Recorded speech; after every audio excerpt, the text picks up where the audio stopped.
Hey everybody, I'm Brittany Lewis, a breaking news reporter here at Forbes. Joining me now is my Forbes colleague, money and politics reporter, Kyle-Khan Mullins. Kyle, thanks so much for joining me. Always great to be here, Brittany. Thanks for having me. As we sit here, it has been exactly 1 month since Donald Trump began his second term as president.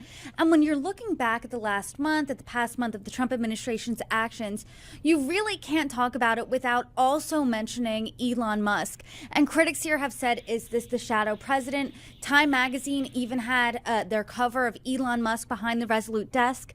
You're writing this for Forbes. Ignore Musk's and Trump's wild claims. Here's how federal officials really get rich. And why you're writing that is because Elon Musk has been tasked to be part of the DOGE department, the head of it, the Department of Government Efficiency, and they have been slashing different things left, right, and center. So there was a moment last week where Elon Musk and President Donald Trump were talking about slashing government spending in the Oval Office. Bring us to that time, recall some details for us there.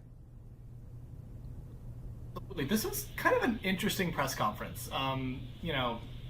President Trump did never promise to be an orthodox president, and this definitely seemed like kind of an odd press conference. You have Donald Trump sitting in the Oval Office at the Resolute desk, and then you have Elon Musk, who, like you said, critics have accused of being a shadow president of sorts, standing right next to him, and kind of holding court with a bunch of press there.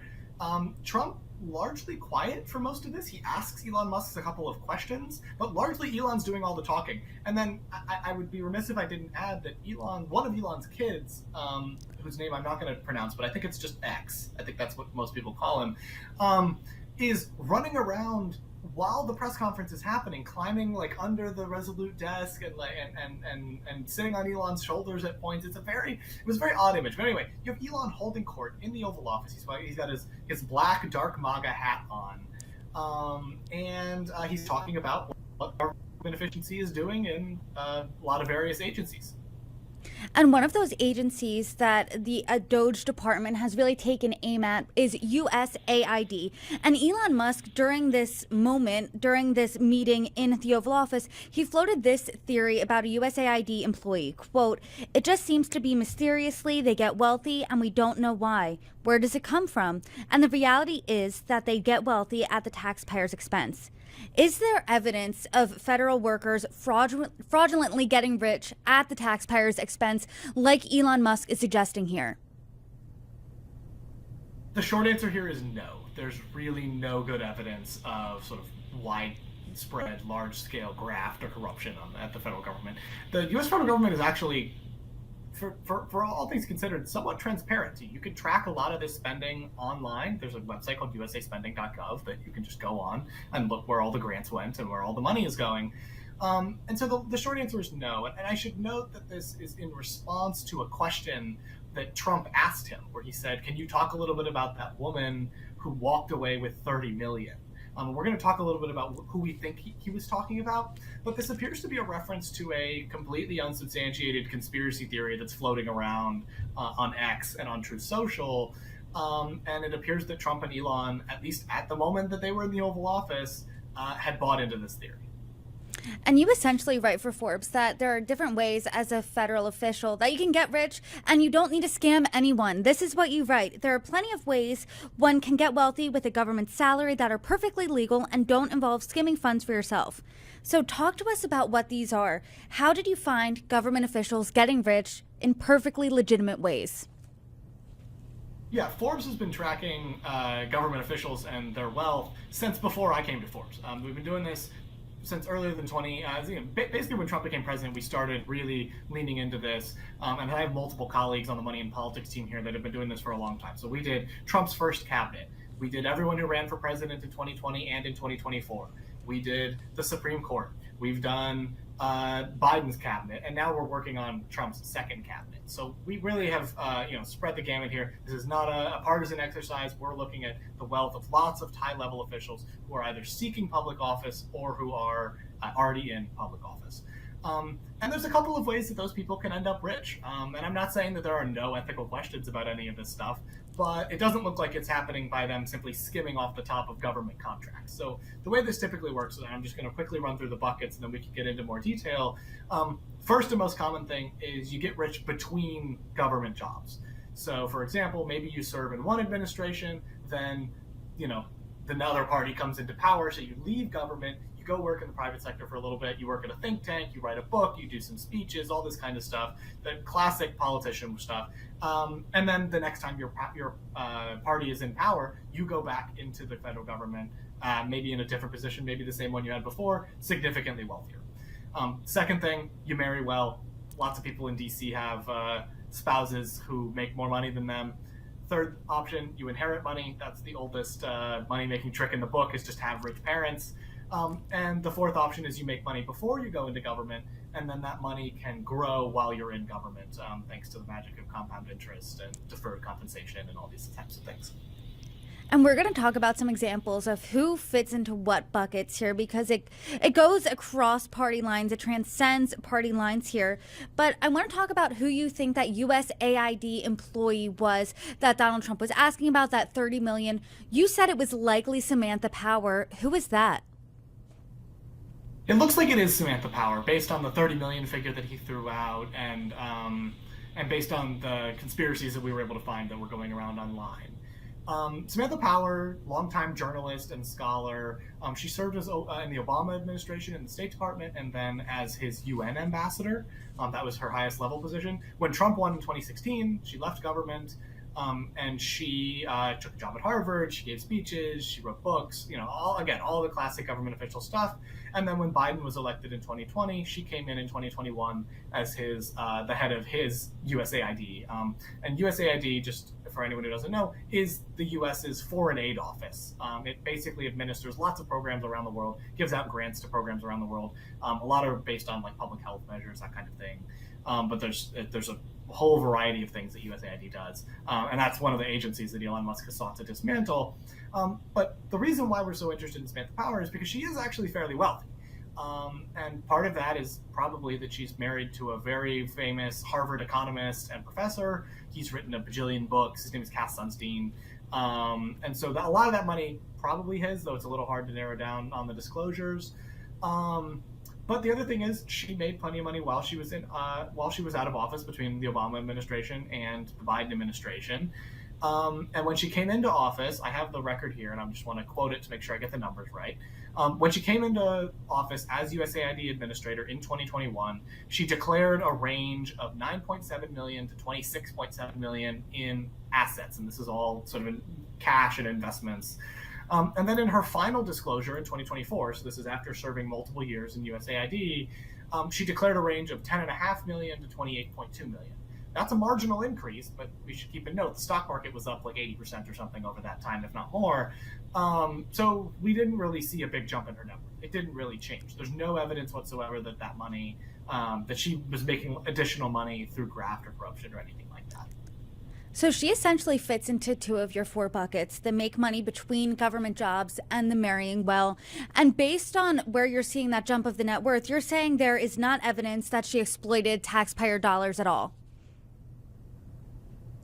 And frankly, we're not even really seeing a jump in net worth. Some of that, on these disclosures, you have to declare the value of various assets that you have in ranges.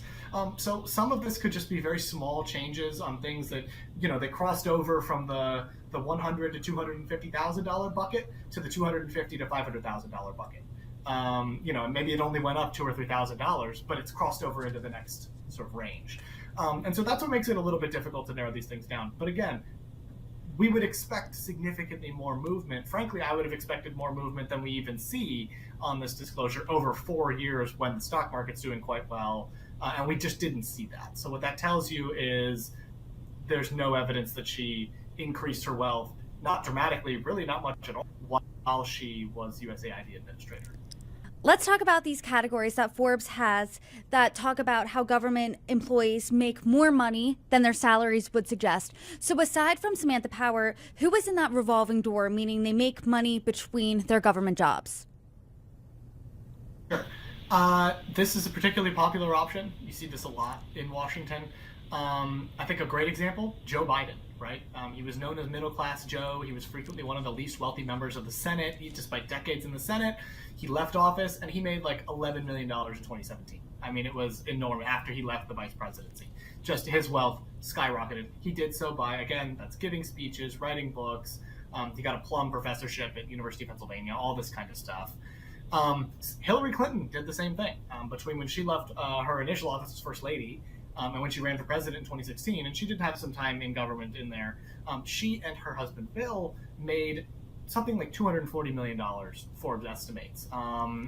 And that's just, frankly, an enormous amount of money that you can make kind of between government roles. And a lot of that was Bill, notably.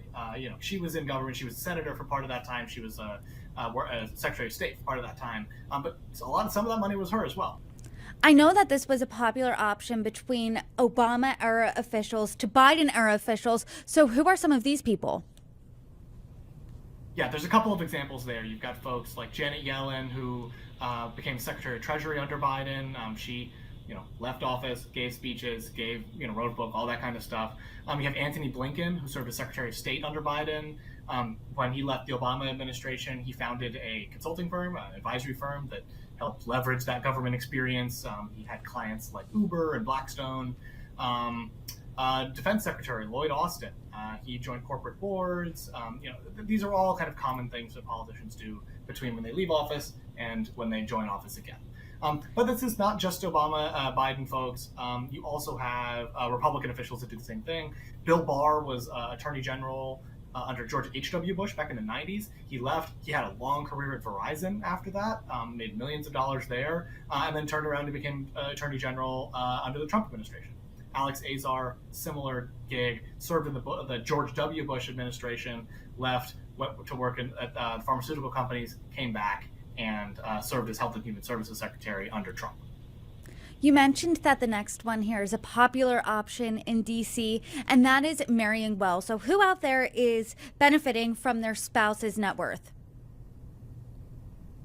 Yeah, I have, just based on personal experience, I know a lot of folks in D.C., and frequently one of them makes a lot more money than the other because one works in government and one works in the private sector. Two very prominent examples of this. One is Kamala Harris. She had a very solid career, working her way up the public sector legal ladder. And she was making plenty of money in her own right, but most of her money is actually her husband, Doug Emhoff. When she was Attorney General of California, she married him. He was an entertainment lawyer in Los Angeles. By the time she ran for president in 2019, that's after she got elected to the Senate, he was making upwards of $1 million a year. Now, she hasn't revealed her post vice presidency plans yet, but Doug has already joined a corporate law firm and presumably is going to be making, again, plenty more. And another great example, by the way, John Roberts, Chief Justice of the United States. Both he and his wife were high-powered private sector lawyers before he got nominated for a judgeship. He became a judge, then eventually became Supreme Court Justice and Chief Justice of the United States. He's not making an enormous, he's making hundreds of thousands of dollars a year, but it's not the millions of dollars a year you could be making as a private sector lawyer. His wife, on the other hand, was making millions of dollars a year as a top legal recruiter in Washington, and that helped make Roberts the wealthiest justice on the Supreme Court. Next is perhaps the luckiest option, and that is coming into an inheritance, inheriting money. Who's doing that in Washington?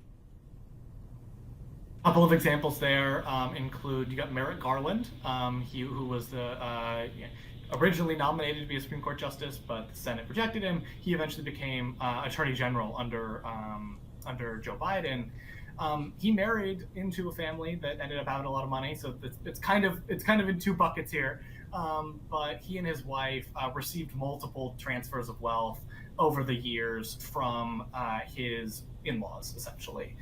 Another great example, Elaine Chao, the wife of Kentucky Senator Mitch McConnell. She served in multiple different administrations, over the years, but her parents were shipping magnates when they came here from Taiwan.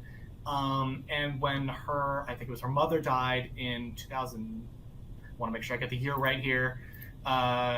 When her mother died in 2007, she received an estimated $9 million.